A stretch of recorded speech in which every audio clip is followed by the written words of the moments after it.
အားလုံးပဲမင်္ဂလာပါ online ပြပြဟောင်းရန်နီယာတူရတာကို USC ကဘုန်းကြီးနဲ့မီတာ4ရက်နေမှာတိုးတက်ဖို့ပွဲတည်ပေးခဲ့ပါပြီရန်နီယာတူရတာ USC ပြိုင်ပွဲ3ပွဲမြောက်ပွဲတော်ပဲဖြစ်ပါတယ် level မြင့်လေခက်ခဲလေးပါပဲရန်နီယာတူရတာအကြောင်းကတော့ထရီလူပြောစရာမရှိပါဘူးဘုန်းကြီးကအကြောင်းလေးပြောပြချင်ပါတယ်MMA ခုနှစ်ပွဲထိုးထားပြီးရှုံးပွဲမရှိသေးပါဘူး USC ကို2023ကရောက်ရှိပြီးUSC ပြိုင်ပွဲ၄ပွဲကစားထားပါတယ်။ Wrestling သမားစစ်တယောက်ပါ Striking မိုင်းလည်းမဆိုးပါဘူး။တက်က20ကိုအမေရိကန်နိုင်ငံသား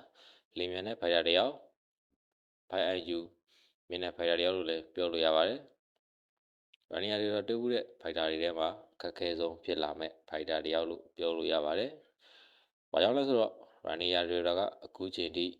ground ပိုင်းကျွမ်းကျင်တဲ့ဖိုင်တာတွေနဲ့မတွေ့ဘူးသေးပါဘူး။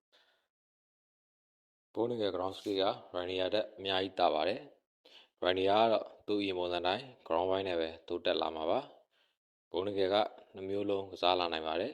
။သူတို့နှစ်ယောက်ရဲ့ကွာခြားချက်ကဘုန်းကြီးကလေမြန်တယ်။ Rania တူရတာက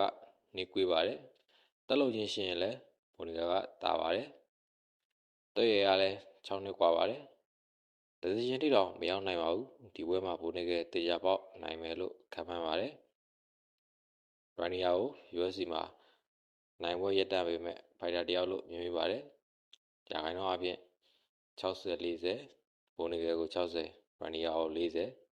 ဟုတ်ကဲ့ကျေးဇူးအများကြီးတင်ပါတယ်ကျွန်တော် channel လေးလည်း subscribe လုပ်ပေးကြပါဦးရှုလိုက်ချမ်းမြေ့ကြပါစေ